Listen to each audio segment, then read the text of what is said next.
Hi, good to see you again. It's Katie Sariani Bowl, and I'm back with Katie Stories, edition number 5.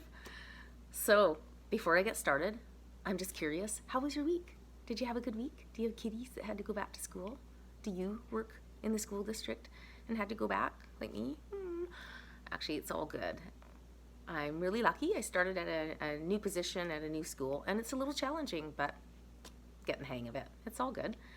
And so I am starting off from where I was talking about last week when I was a bit of a little bugger when I was in grade 3 and swearing and fighting and smoking. And that was just, it was a byproduct of what was going on in our house at the time, right? So I'm not going to waste any time. I'm going to start reading my story from this beautiful compilation, Simply Woman. I'm working on my full story. So, by age 8, I was smoking cigarettes, cursing, and I'd had my first fight. Mrs. Mossy, my teacher at school, looked out for me and my siblings, though. She once nipped Fred a toque when he had lice. Fred's my big brother. He's 3 years older than me. Plus, she knew Dad was hard on him. She told Mom to start standing up for Fred, or she'd call the ministry, which worked. I used to go to school early and sit with her and read the Bible. Actually, my friend Debbie and I did. My best friend and I would grab apples, the old cliche, and go visit Mrs. Mossy and sit and read the Bible.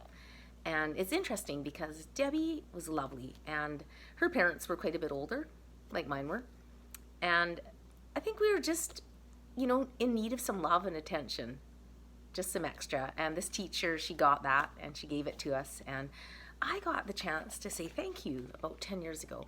My brother was working down at the city park, and she would go down there and play bridge. So I went down there and had a coffee, and it was really great to be able to tell her what an impact she made on my life and how much I really feel that I grew into who I was becoming because of her. Because in grade 1 and 2, I always felt like the teachers didn't get me, and my report cards were just all the same. Talks too much in class and doesn't listen. And gets distracted. Do you see my new earrings? They're little angels. Aren't they sweet? I love angels. I always have little angels around. Life is good. So anyways, if someone made a big impact on your life and you have the chance to tell them that, go ahead. Yeah, it's really cool. You'll be glad you did. So, Mom's mental health improved somewhat over the next couple of years. But by the time I was in grade 2, she slid again. She sat in her big brown recliner for several hours not moving, waiting for the call from God that would free her. So, I don't know if it was OCD. My mom thought that if she sat still without moving a muscle, blinking her eyes, that the phone would ring and she'd be free. So she was kind of in this self-imprisoned kind of a thing she had going on with God. Maybe feeling like she needed to be punished for something. We were never quite sure. But don't worry, we're going to get more into the story. So my eldest sister had already left home. So when Mom got bad again, it was my second oldest sister, Debbie, only a teen herself, who took over her duties. By the time I was in grade 2, Debbie had dropped out of high school to take care of Fred and me. She was also doing most of the cooking and laundry. Then one day my dad, who had quite a temper, but was too afraid of Mom slipping deeper into her psychosis, literally pulled her out of bed by the shoulders and shook her, yelling, "Get with it, or I'll have you committed." She got out of bed and started slowly to function. And, it's funny because, really that's not the greatest thing to do, to just grab someone and say snap out of it. But lucky for us, it worked. Around the same time that Debbie took over, Danny, my oldest brother, was recovering from a bad acid trip. He was never himself again. He was 22 at the time and a popular guy. He'd inherited my dad's movie star good looks. Plus, he was hilarious and smart. He always had girls hanging around him. Danny was a wicked soccer player and could easily have been the next David Beckham, but he never fully recovered. Damn those drugs. They made Danny nuts and unpredictable. I'll tell you something about Danny and the acid was a girl had broken his heart. He was about 22. He was working at the mill, had a great little black MG sports car, big kick-ass hi-fi stereo in his room and a million records. I used to sit at the top of the stairs looking at all the album covers, right? Pink Floyd, Let It Bleed by the Stones. He saw Jimi Hendrix in 1970. He saw Zeppelin in about 71. The Stones on their Exile tour.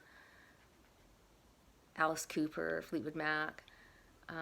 He was just a really outgoing, great guy. And when this girl had broken off with him, he was just partying hard, right? Shoving down the feelings, doing acid. And he went to a party and did some really bad acid that had too much strychnine. So it was like equal to like 9 hits. And for about a week, he didn't leave the house. And my mom finally went up to his room and said, you know, your friends are downstairs and they really want you to come out for a beer. It'd be good for you. Go see your friends. So he was like, okay, Mom. But when they got to the bar, there were other soccer teams in there.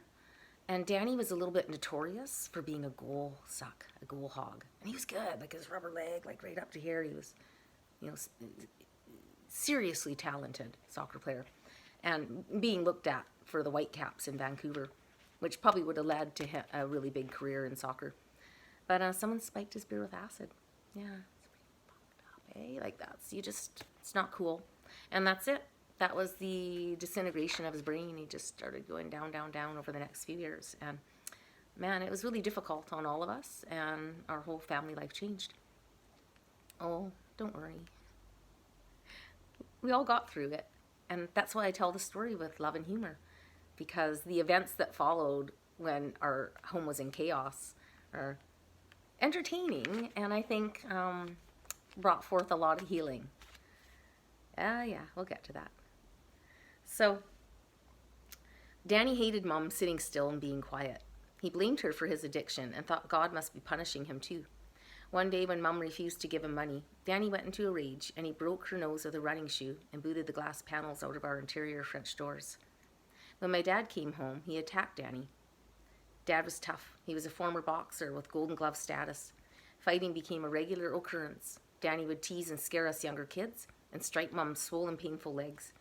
Then Dad would come back home and attack him. On one particularly ugly evening, Dad tried to break Danny's arm and put him through a window. I remember that. I was in grade 5. I used to often have to sit, by about grade 5 or 6, if Mom and I were alone, Danny would walk along around with his hands, you know, his fists clenched, and I would have to sit on the chair with my big puffy coat on and stay up till like midnight. Yeah, I was like 11, 12 years old, because if he was going to hurt Mom, then I needed to be able to run to the neighbors and call the police.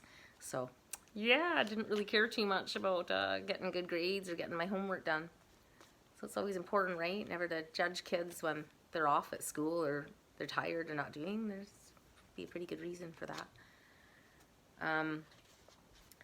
So Dad was angry at the shame his firstborn son had brought on his decent Italian name, but he regularly picked fights with Danny, who came home stoned. He always thought Danny was sneering at him. You know, he's like, what's so fucking funny? What's so funny? Danny was afraid of Dad and wouldn't fight him back. So I'm going to end reading there because we're getting close to the 10-minute mark. Danny is still alive. He's like going on 68, and he's the greatest guy. He lives in a residential home, and forever we can talk about music and fashion. And there's been a lot of ups and downs this year, but he's on an up. Part of that was my sister Debbie that I talked about that helped raise Fred and I. She passed away. I found her in April, deceased from a heart attack in her apartment. So yeah, it was traumatizing. It was just not expected, and she was pretty independent and just an amazing soul. She was really generous and worked at the soup kitchen, and she was only like 4'9". Like, I'm 5'1" and I'm tiny. She's even tinier, and they called her the little ninja or Little Miss Sunshine because nobody would mess with her. Like, she was, you know, just huge against, you know, you don't waste food and complain, and yeah, she was a character. So that is it for tonight, and thank you so much for watching. I'll be back next Monday with Katie Stories number 6. So thank you for watching. Please subscribe to my YouTube channel. You can get there by following the link in my bio, or you can just go hashtag Katie Stories and it should come up that way too. Okay? And heaven help me, there's one still and I look like a horse. I'm like, that one really needs some love and attention because nobody wants to click on it, and that's not very nice. Horses are beautiful. Thank you. See you next time.